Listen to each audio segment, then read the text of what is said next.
you turn there, let me tell you, the children of Israel, they have just left 400 years of captivity.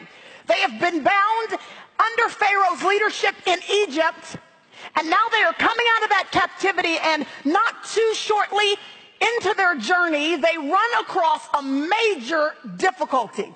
It was called the Red Sea. The Red Sea was in front of them, intimidating, big, beyond their capacity to figure out how they're going to get around it or get through it. And Pharaoh's army is coming up behind them, and around the east and the west side of them, there is no way they feel like, from their perspective, that they can escape. And many of you are in circumstances like that today. You just feel like there is absolutely nothing you can do to get past this Red Sea circumstance that stands before you. Let's see what it is that Moses, their leader, tells them. Verse 13 and 14. Moses said to the people, "Do not fear. Stand by and see the salvation of the Lord, which he will accomplish for you today. For the Egyptians whom you have seen today, you will never see them again forever." Verse 14. "The Lord will fight for you while you keep silent." Four things I want to tell you from this passage today.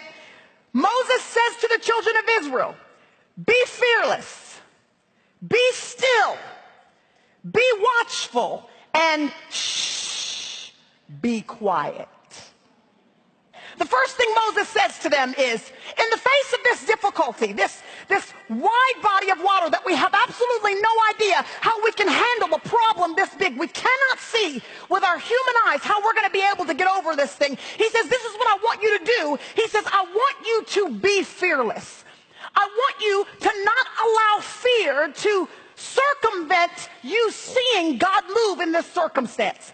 Now, the reason why he needed to tell the children of Israel to be fearless was obvious. Because in a circumstance like that one, it made sense that they would be afraid. I mean, who wouldn't be afraid? Your enemies, your captors over the past 400 years, they are coming behind you, and there's an enormous body of water in front of you. It only makes sense that you would be afraid in a circumstance like that. It would be your human tendency to be afraid.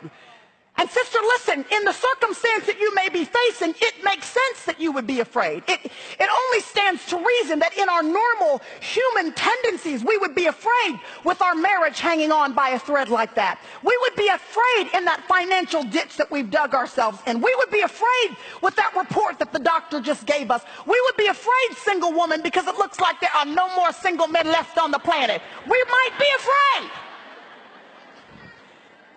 And yet Moses says to these people who have every right, it seems, humanly speaking, to be afraid in the face of this circumstance, he says to them, do not be afraid. In other words, don't allow yourself to succumb to your normal human tendency.